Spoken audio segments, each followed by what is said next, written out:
Me llamo Rodrigo Sánchez y desde 2010 conduzco un tráiler refrigerado que lleva aguacate jalisciense hasta los depósitos de Laredo, Texas.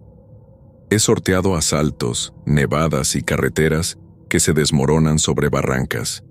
Pero nada se compara con la noche de febrero de 2017, en la antigua Ruta 57, a unos 30 kilómetros de Matehuala.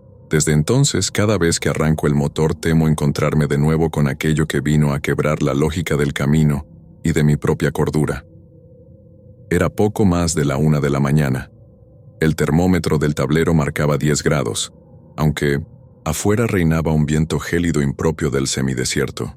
Circulaba despacio. La carpeta asfáltica estaba en reparación y apenas existía iluminación. El GPS anunciaba la siguiente curva estrecha como kilómetro 17. Cuando enfilé aquel recodo vi, al fondo, un resplandor naranja que danzaba en mitad de la penumbra. Al principio creí que era una quema de pastizal. El olor, sin embargo, era acre, metálico, denso como el del diésel crudo. Al acercarme distinguí un sedán rojo volcado sobre su costado derecho. Las llamas salían intermitentes del motor, pero algo no cuadraba. El fuego crepitaba sin expandirse, como si alguien lo contuviera dentro de un vidrio invisible. Frené, encendí las intermitentes y avancé lento hasta quedar a unos metros. No había más vehículos. La carretera se hundía en silencio tras de mí. Bajé con mi linterna y el extintor preparado para ayudar. Entonces los vi. Un hombre, una mujer y una niña de unos 10 años corrían desde la cuneta, iluminados por mi faro derecho. El padre se aferraba a su maletín.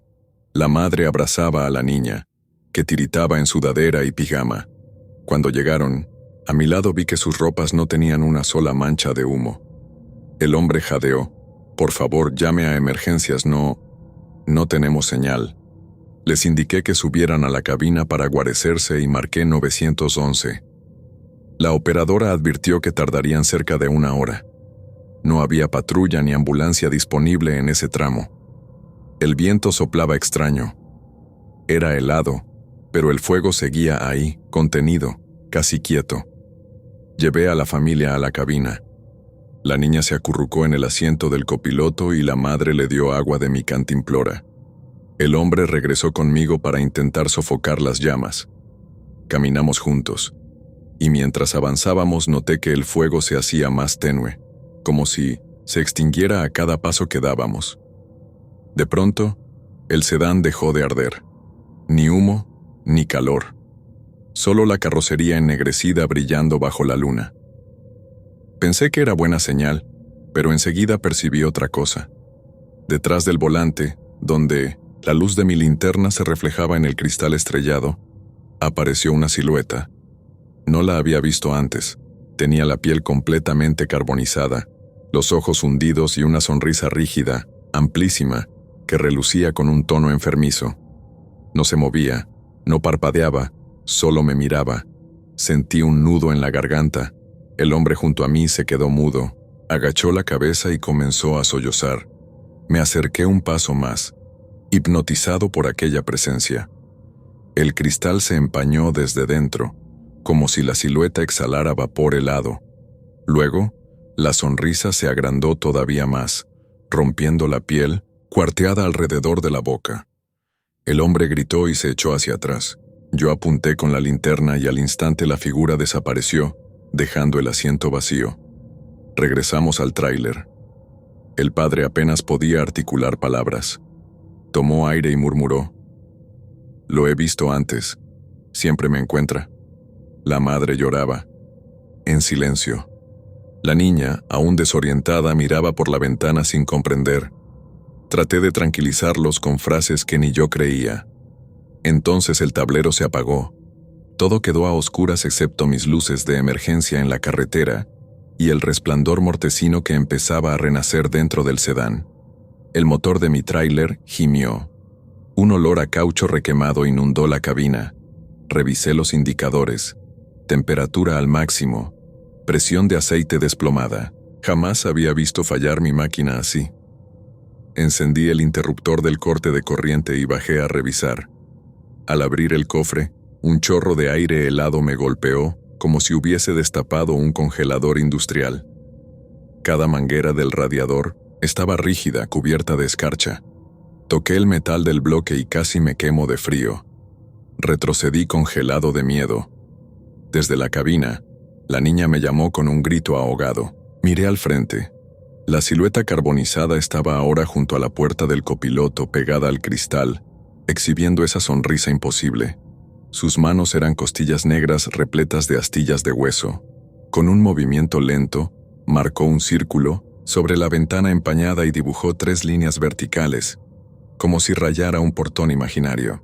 Sentí que aquellas marcas eran una sentencia. Abrí la puerta contraria y subí de un salto. Encendí de nuevo la batería, giré la llave y, contra toda lógica, el motor arrancó al primer intento. Pisé el embrague, metí primera y avancé. Al pasar junto al sedán, vi el reflejo de las llamas reaparecer furiosas, envolviendo al auto por completo. La temperatura exterior subió de golpe. El parabrisas del tráiler crujió como si estuviese a punto de estallar. Apreté el acelerador. Conseguí tomar velocidad. Las llantas vibraban por el asfalto irregular. El padre miraba por el retrovisor lateral, pálido mientras la madre abrazaba a la niña, que temblaba sin emitir un solo sonido. Avanzamos 3 kilómetros en silencio absoluto. De pronto, la caja refrigerada empezó a golpear. Sonaba como si algo grande se desplazara dentro, chocando contra las paredes metálicas. El camión se ladeaba. Frené lo justo para no volcar y me orillé en la brecha. Bajé con la linterna. El candado de la puerta trasera seguía intacto, pero la chapa retumbaba. Grité preguntando si había alguien adentro, aún sabiendo que mi carga era fruta embalada. El golpeteo cesó al instante.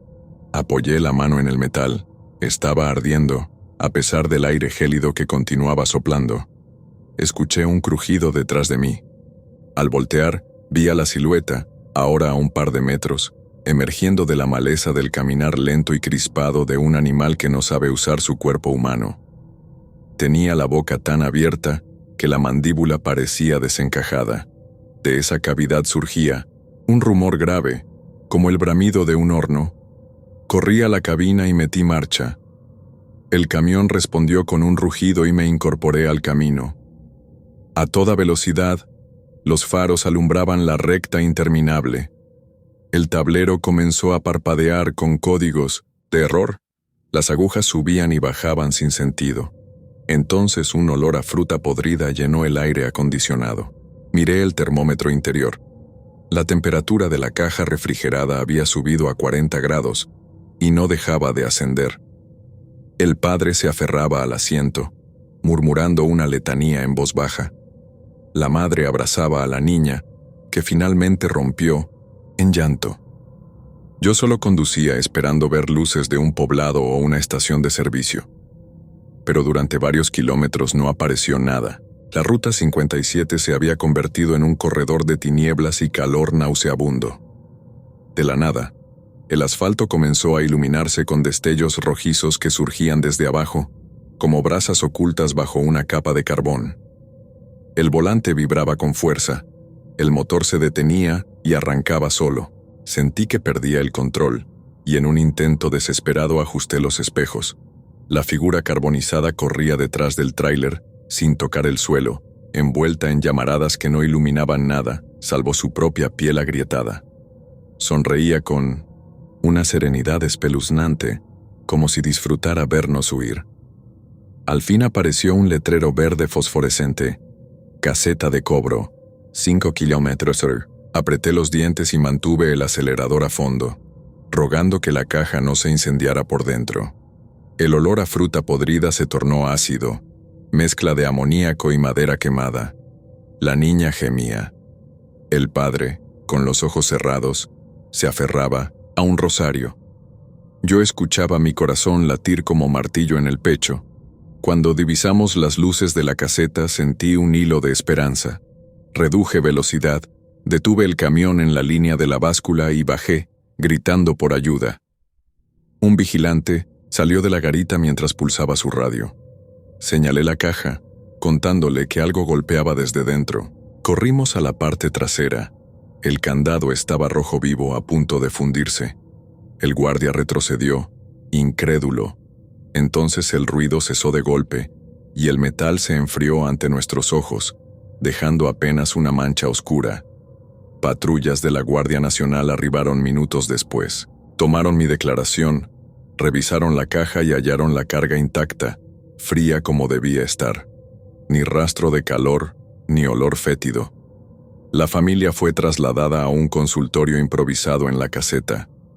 La madre y la niña sufrieron crisis nerviosa. El padre se mantuvo en silencio hasta que un oficial le ofreció un café. En voz casi inaudible, confesó que, meses atrás, recibió amenazas de alguien a quien debía dinero.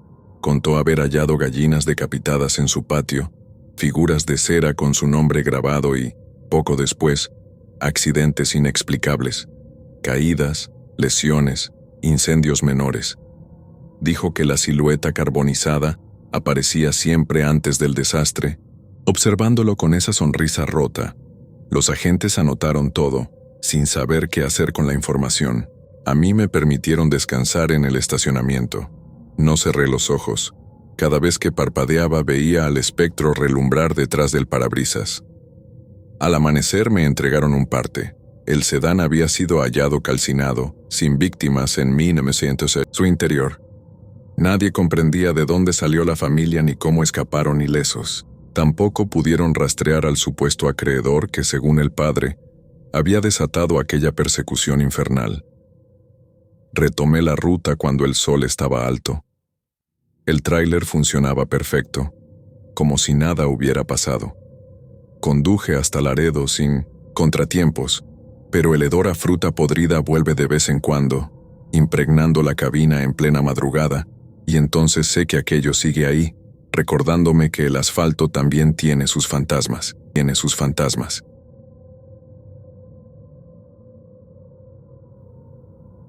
Me llamo Eduardo Lozano. Tengo 46 años y desde los 18 manejo tráiler a lo largo de la México 15D, la columna que une Sinaloa con Nayarit y Jalisco. Jamás he sido supersticioso. El diésel, la libreta de fletes y los kilómetros en los huesos son mis únicas certezas. Sin embargo, la madrugada del 8 de enero de 2019 me arrebató la lógica y me dejó un recuerdo que todavía pesa más que cualquier carga. Había descargado pescado fresco en las empacadoras de Topolobampo y me asignaron regresar en vacío hasta una bodega refrigerada en Tepic. El remolque, un Thermo King blanco, recién lavado, estaba sellado sin precinto interno, solo un candado padlock que yo mismo coloqué. Encendí la máquina a las 11:30 de la noche. La bruma del puerto se mezclaba con un aire tan gélido que calaba los nudillos. Puse música norteña a volumen bajo y tomé la autopista. A esa hora no había más faros que los míos, y el reflector del tablero dibujaba sombras quietas sobre el parabrisas. Los primeros 90 kilómetros transcurrieron rutinarios, curvas amplias, puentes iluminados a medias, algún retén militar vacío. En la recta antes del entronque a Juan José Ríos escuché un golpe hueco, seco, proveniente del remolque. Pensé que un listón suelto había golpeado la caja, pero apenas viré para acomodarme en el carril derecho se escuchó otro impacto, más fuerte, seguido de lo que sonó como pasos lentos sobre piso metálico. Ajusté los espejos. El panel lateral lucía impoluto, sin abolladuras. Detuve la unidad en la orilla, encendí las intermitentes y salí con mi linterna de mano. La tierra levantaba un polvo frío que picaba en los ojos. Verifiqué puertas, bisagras y llantas. Todo firme. Abrí el candado y levanté la puerta enrollable. Dentro, la luz amarilla de la lámpara reveló el interior desnudo, solo el aluminio pálido y la línea de ganchos vacíos en el techo. No había un alma. Respiré hondo, sintiendo cómo el vaho se me congelaba frente a la cara. Cerré otra vez, aseguré el candado y me subí. Volví a la ruta, pero la tranquilidad duró poco. A la altura del kilómetro 134 el golpe se repitió, esta vez acompañado de un crujido largo, como si algo pesado raspara la pared interior. Apagué la música para escuchar mejor. Un silencio espeso dominó la cabina. Entonces percibí 3 golpes seguidos y luego un arrastre, pasos arrastrados que iban de la pared derecha a la izquierda, despacio, calculados. Sentí cómo se me tensaba la espalda. Subí la velocidad de los limpiaparabrisas aunque no llovía, una manía tonta cuando quiero distraerme. El martilleo metálico volvió, y por el espejo lateral distinguí algo imposible. Una huella de mano clara, dibujada en el polvo frío de la lámina, medio metro sobre el chasis. No había polvo cuando revisé el tráiler, y nadie podía tocar, desde afuera a esa altura sin una escalera. El estómago se me encogió. Bajé la marcha. Localicé la próxima rampa de emergencia y aparqué. Bajé con el pulso acelerado, casi temiendo que la linterna no encendiera. La mano en la pared seguía ahí. 5 dedos completos, ligeramente alargados, como presionados, desde adentro hacia afuera. El candado seguía intacto. Sentí la piel de gallina incluso bajo el chamarra acolchada. Golpeé 2 veces la puerta con los nudillos. El eco rebotó hueco, pero no respondió nadie. Esta vez no me atreví a abrir. Regresé a la cabina. Prendí el tracto y salí disparado. El tacómetro subió, pero de pronto el camión empezó a perder potencia. El indicador de temperatura y presiones estaba normal. Sin embargo, la aguja del velocímetro cayó de 80 a 60, aunque seguía pisando a fondo. Parecía que arrastrara una carga invisible. A 20 kilómetros más adelante divisé el letrero azulado de la estación Pemex Las Brisas, un punto que los choferes usamos como refugio. Entré en la plancha de asfalto y aparqué bajo la única lámpara encendida. Apagué motor. El silencio se volvió un zumbido en los oídos. Caminé directo al restaurante de turno que comparte el predio con la gasolinera. Dentro olía a café recalentado y aceite viejo. 3 tráileros jugaban dominó. Uno de ellos, Lucho Medina, me reconoció y al verme pálido frunció el ceño. Le dije que necesitaba aire y un café cargado. Él insistió en saber qué me pasaba. Con reticencia le conté. No adorné nada, solo describí la mano, los golpes, el peso muerto. Lucho encogió los hombros, pero sus ojos se oscurecieron. Apoyó los codos en la mesa, revisó que nadie más escuchara y murmuró que ese Thermo King no era nuevo. Según él, 2 años antes pertenecía a una empresa fantasma que traficaba migrantes del sur. En un viaje, el conductor abandonó el remolque entre Mazatlán y la sierra cuando supo que había retén militar. Los 60 y tantos migrantes quedaron encerrados. La refrigeración falló y murieron congelados. La policía encontró el tráiler una semana después, pero la caja se subastó al poco tiempo, repintada y revendida sin mayor trámite. Varios choferes que lo jalaron después renunciaron a la empresa. Decían que escuchaban golpes, voces, o sentían la carga más pesada de lo que marcaba la báscula. No supe qué contestar. Lucho me palmeó el hombro y sugirió que durmiera allí unas horas, que entregara el remolque al amanecer. Acepté. Me acomodé en la litera, sin apagar del todo las luces interiores. Intenté rezar, pese a no ser devoto. A las 2:15 de la madrugada me sacó del sueño un chillido metálico. La cadena del bloqueador de ruedas vibraba sola. Después, se oyó un golpeteo constante contra la pared trasera de la cabina, justo donde ancla el cuello del remolque. El camión se estremeció lo suficiente para que las botellas plásticas del portavasos tintinearan. Me quedé inmóvil, los ojos abiertos en la penumbra oyendo un murmullo bajo, difuso, palabras casi sin forma que subían y bajaban como si varias gargantas hablasen a la vez. No aguanté. Salí descalzo, apenas con la chamarra, y corrí hasta el restaurante. Solo el dependiente dormitaba tras el mostrador, los focos fluorescentes zumbando sobre él. Me quedé temblando junto a la cafetera hasta el amanecer. A primera hora llamé al despachador de la empresa en Tepic. Le dije que tenía un problema mecánico y que remolcaría a baja velocidad. No expliqué más.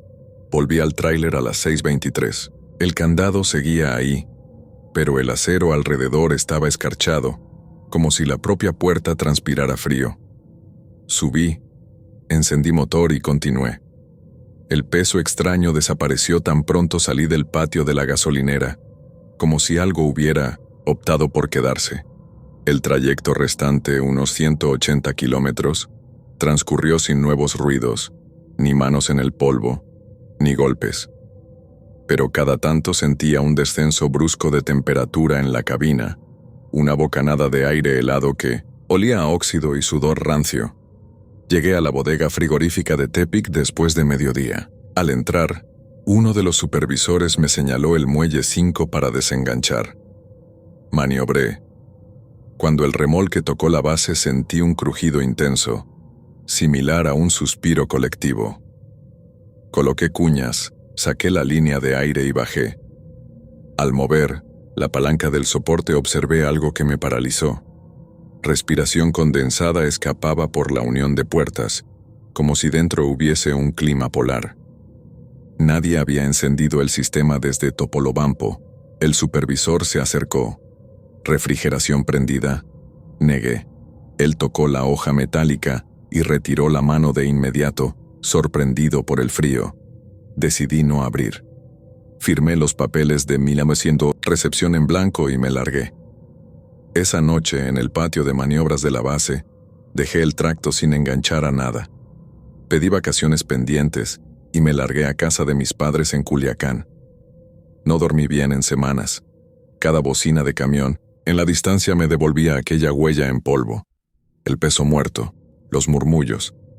Nunca más volví a jalar ese remolque. Se dice que sigue rotando entre distintas flotillas, que nadie lo quiere más de 2 viajes y que ninguna bendición le arranca los golpes interiores. Yo, por mi parte, aprendí a no reírme de las historias que flotan en las fondas. Cuando acelero, de noche y el eco del remolque vacío retumba detrás de mí, mantengo la mirada fija en el espejo, temiendo ver otra mano marcada, temiendo sentir de nuevo el tirón de almas que no supieron llegar a destino y que siguen asignadas como carga, maldita a la espalda del primer incrédulo que les abra camino.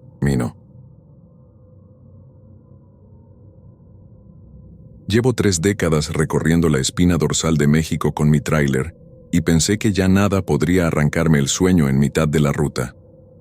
Me equivocaba.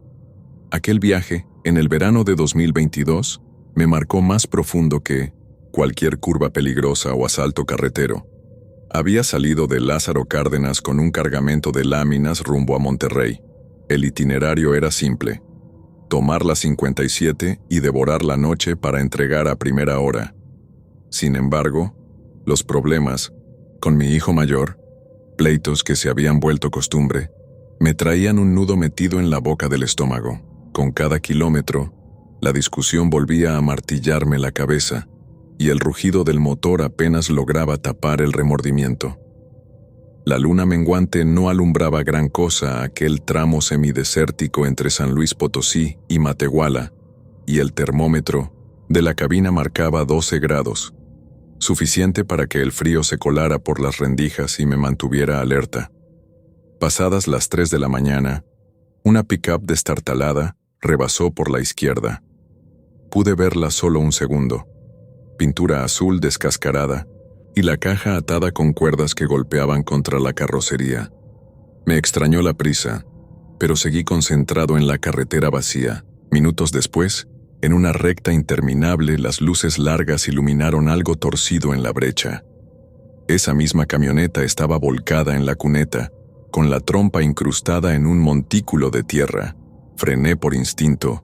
No soy de los que se detienen de noche, pero la silueta de un chavo junto a la unidad hizo que mis manos se movieran solas. Bajé con la lámpara de cabeza encendida. El muchacho se abrazaba los brazos como si tiritara. Parecía de unos 20, flaco, moreno claro, con una chamarra universitaria deshilachada. Dijo llamarse Iván y con voz temblorosa explicó que otro tráiler lo había obligado a salir del carril, que la llanta trasera reventó y perdió el control. Advertí un raspón en su ceja, pero ningún sangrado grave. «Gracias por pararse, señor», murmuró con un acento norteño muy leve. Nomás quiero llegar con mi familia en Saltillo. El tono despertó algo paternal en mí. Pensé de inmediato en mi hijo.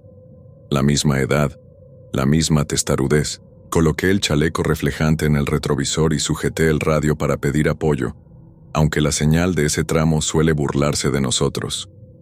No había cobertura. Regresé a Iván y le propuse subirlo a la cabina hasta la próxima gasolinera. Asintió sin dudar. Mientras escalaba el estribo solté una carcajada nerviosa. Por lo menos tu ángel guardián hizo horas extra. Ya en marcha, el chavo comenzó a platicar como si el susto se deshiciera dentro de mis 4 paredes de diésel y asfalto.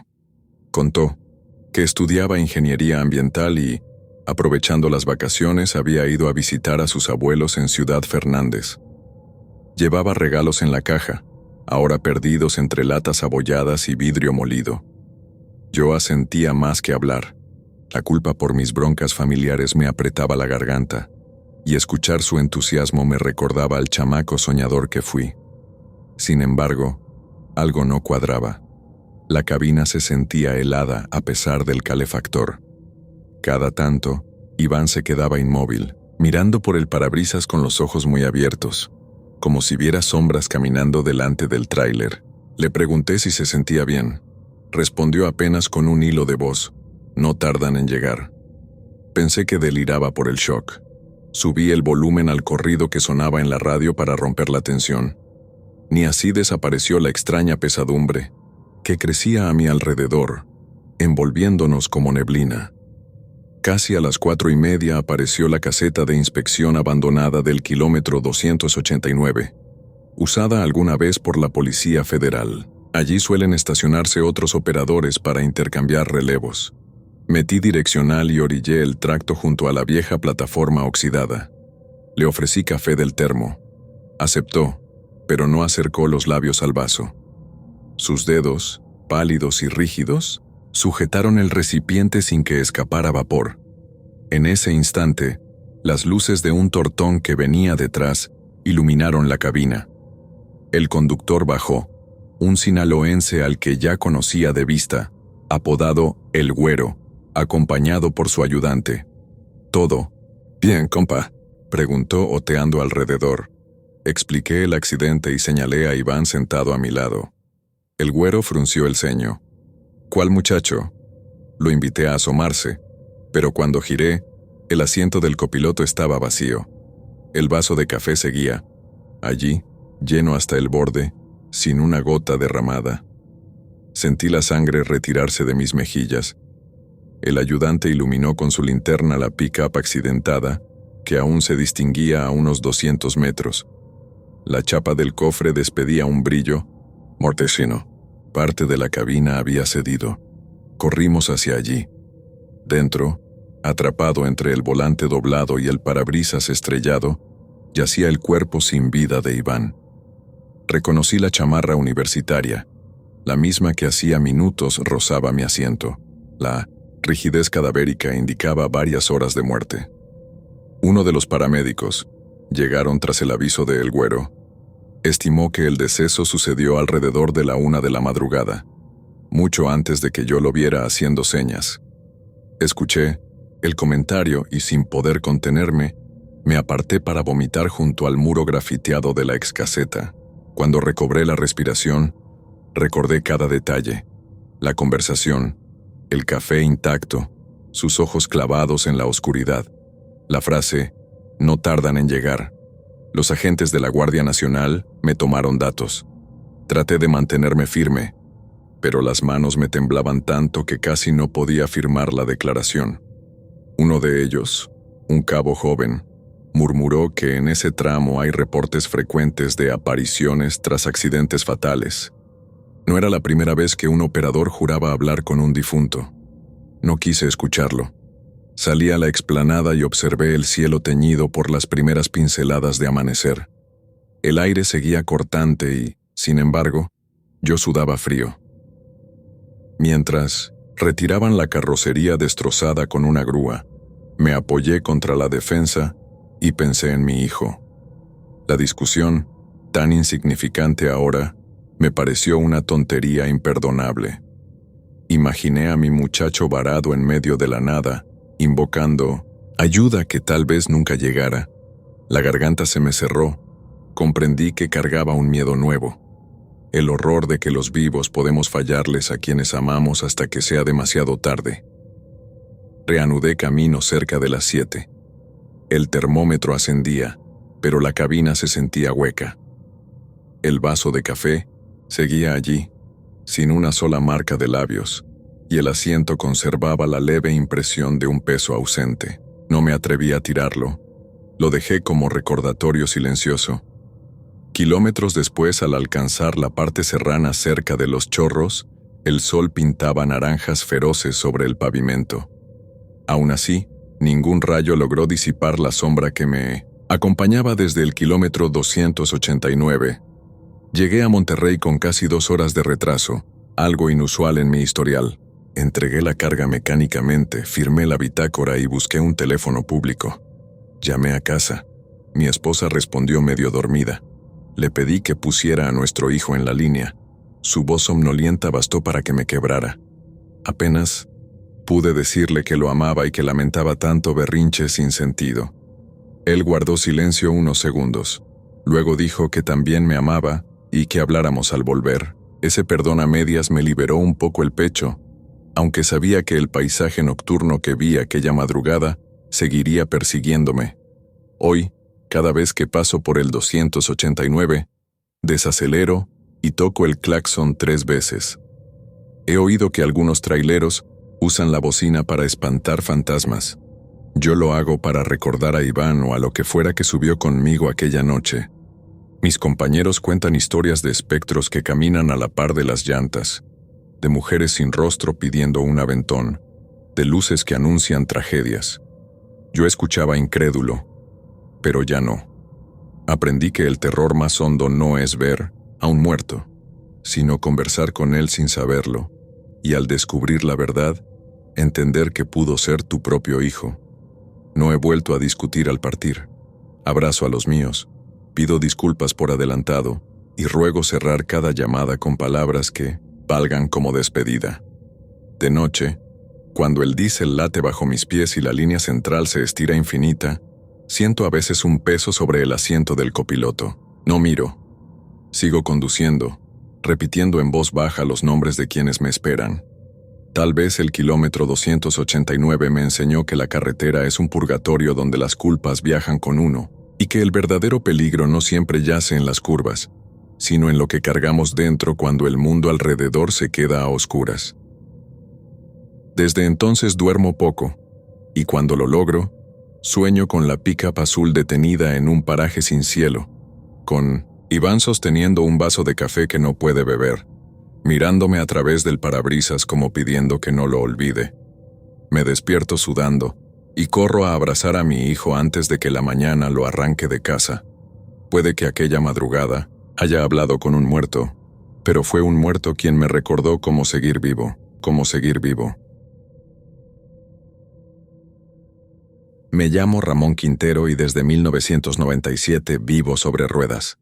Mi tráiler Kenworth es mi casa, mi oficina, y muchas veces, mi única compañía en las madrugadas interminables que separan el Pacífico del Golfo.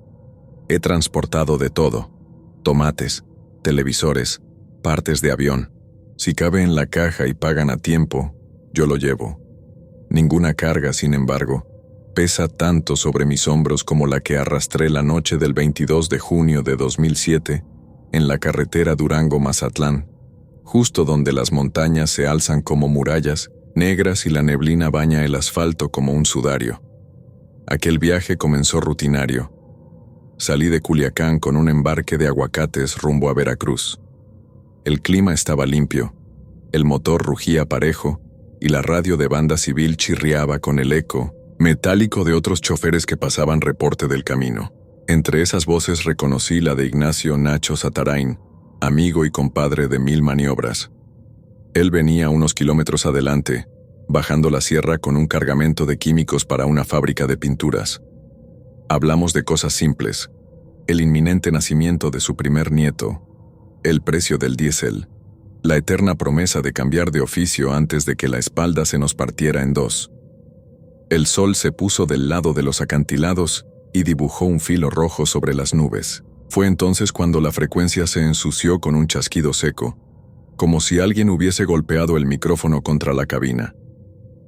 La voz de Nacho se desvaneció en un crujido eléctrico. Pensé que había entrado a un túnel de piedra o que las curvas le robaban señal. Seguí manejando atento al volante, pero activé el squelch y repetí su nombre. Silencio. 1 minuto. 2. Al tercer intento obtuve respuesta, aunque no la que esperaba. La estática se dio paso a un murmullo, cavernoso, una respiración agitada que parecía venir de un lugar profundo, como si el sonido viajara por un tubo oxidado. «Ramón, aquí andamos», dijo por fin, pero su tono era hueco, como si hablara con la boca llena de tierra. «No aflojes, compa. No te detengas». Sentí una punzada de preocupación. Pregunté si necesitaba ayuda, pero la única réplica fue un golpe, sordo, seguido de un chillido metálico que me erizó la piel. Luego, nada. Reducí velocidad hasta 50 y miré los espejos con ansiedad, esperando que algún faro asomara en la curva para saber que él seguía rodando. Había bruma y un olor a humedad rancia que se colaba por las rejillas del aire acondicionado. Unos kilómetros más adelante, encontré un retén de mantenimiento. 2 patrullas federales y un camión de volteo iluminaban un tramo desprendido de la carpeta asfáltica. Un agente me hizo seña con la lámpara para bajar velocidad. Me orillé y pregunté si todo estaba en orden. El oficial, con rostro macilento bajo la visera, explicó que acababan de remover un tráiler volcado en la curva de El Espinazo. El chofer salió disparado, no llevaba cinturón, añadió sin mirarme. Me describió la unidad: chasis azul, logotipo de pinturas industriales, placas de Sinaloa. Era la de Nacho. El estómago se me comprimió como un puño. Aturdido, avancé hasta la siguiente zona de descanso. Apagué el motor y traté de marcar el celular viejo que cargaba por emergencia. Aunque en aquel paraje la señal era una quimera, recordé el CB y lo encendí con la esperanza absurda de que todo hubiera sido un malentendido. El parlante escupió estática, después un chasquido. La voz de Nacho regresó, apenas un susurro. «Ramón, avísales que los quiero». Me tembló la mano al tomar el micrófono. Respondí con un grito que se perdió entre interferencias. Volvió la respiración árida, luego silencio absoluto. No sé cuánto tiempo estuve allí con la frente pegada al volante. Cuando reaccioné, la luna se había trepado sobre las cumbres y arrojaba una luz mortecina sobre las barrancas. Decidí volver a Culiacán antes de que la cordura me abandonara completamente. Encendí luces, di vuelta en U y comencé el ascenso. El camino, que horas antes se sentía rutinario, se transformó en un corredor de sombras. Vi figuras plantadas junto a los abismos, tanto que parpadeé varias veces convencido de que eran ramas retorcidas. Pero cada cierto trecho, aquellos contornos parecían hombres inmóviles, faros apagados de camiones siniestrados, cruces oxidadas que alguien clavó entre piedras. A medio trayecto alcancé la curva del accidente. Las grúas ya no estaban. Quedaban solo manchas de aceite y un rastro de cristales que brillaban como escarcha debajo de los reflectores que colocaron los federales. Frené, apagué luces y bajé con linterna en mano. El viento soplaba tibio contra el fondo del barranco. A un costado de la cinta asfáltica hallé el arranque de un pequeño sendero. Allí, oculto entre arbustos, estaba el camión de Nacho, maltrecho y ladeado sobre el costado derecho. Era imposible que los operarios lo hubieran retirado tan rápido, así que deduje que el oficial me habló de otro siniestro. Sin embargo, las placas coincidían. Me acerqué con pasos de plomo y la linterna temblando. La cabina tenía el parabrisas destrozado y la porta CB colgaba como un hueso roto. Dentro, el asiento del conductor estaba vacío. No había sangre visible. Acerqué la luz al tablero y vi el micrófono sujeto en la tenaza, con el cable intacto. Al tocarlo sentí un frío helado, un contraste violento con el calor pegajoso de la sierra. La radio se encendió sola y escupió un murmullo lejano que se fue aclarando. Ramón. Ya no hay tiempo, viejo. Cuida a los tuyos. Retrocedí de golpe. La linterna se me cayó y la luz bailó entre los escombros. Al alzarla, el rayo se clavó en algo que colgaba del retrovisor, el escapulario que le regalé a Nacho cuando bautizó a su primer hijo, ennegrecido y empapado en humedad. Sentí un aguijón de culpa en la garganta.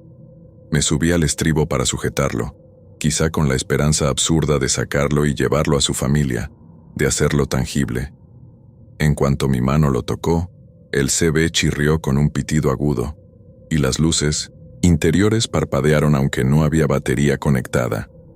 El motor inerte emitió un chasquido, casi como un intento de encendido. Hice lo que cualquier hombre sensato no haría. Eché reversa hasta el suelo y corrí. Las botas golpeaban el pavimento vacío mientras la radio, allá dentro, seguía hablando con una mezcla de voces conocidas y desconocidas, nombres propios cortados por interferencia, gritos que se fundían con el ulular del viento. Subí a mi tráiler, giré la llave y arranqué sin mirar atrás. El descenso me llevó hasta un paradero con teléfono público. Marqué a la casa de Nacho. Contestó su hija mayor. Lloraba. Entre sollozos confirmó lo que ya sabía. Una patrulla los había visitado minutos antes para informarles de la muerte de su padre a las 19:06, la hora exacta en que escuché la primera interrupción en la radio. Olvidé las palabras de consuelo.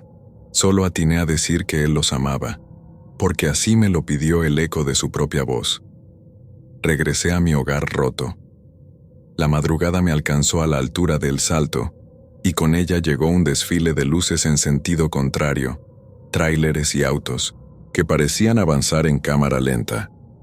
A cada cruce, la estática del CB revivía, y una ráfaga de voces fantasmales repetía fragmentos de conversaciones antiguas. Chistes de carretera, indicaciones de punto de carga, promesas de compartir, un tequila en el siguiente encierro. Pensé que mi mente en shock mezclaba memorias con ruidos aleatorios, pero un detalle me desgarró cualquier racionalidad. Escuché mi propio timbre, un saludo que supe con certeza que jamás había transmitido. A las 7 de la mañana llegué a Culiacán. Dejé el tráiler en la banqueta, subí a casa y colapsé en la cocina. Mis manos seguían oliendo a aceite quemado y romero marchito, mezcla imposible que asocié de inmediato con la ofrenda fúnebre que los Atarain solían colocar a sus difuntos. Mi esposa me encontró balbuceando. No atiné a explicarle. Lloré como un niño. Horas más tarde, cuando pude hilar oraciones, le conté todo, con la exactitud de un notario que desea registrar un milagro o una blasfemia. En el funeral, 2 días después, los peritos revelaron detalles que nunca olvidaré. El impacto había arrancado la puerta de la cabina y el cuerpo de Nacho salió despedido 20 metros, descubrieron los rescatistas al amanecer. Sin embargo, la radio estaba en su sitio y según los testigos, la pastilla de encendido seguía prendida cuando llegaron las primeras autoridades. Una pila fantasma, bromeó un paramédico para aliviar la tensión. Nadie rió. Entregué a la viuda el escapulario ennegrecido. Lo había tomado de la cabina antes de huir. No sé en qué momento fui tan atrevido. Ella lo sostuvo, lo besó y dijo que olía a romero y brea.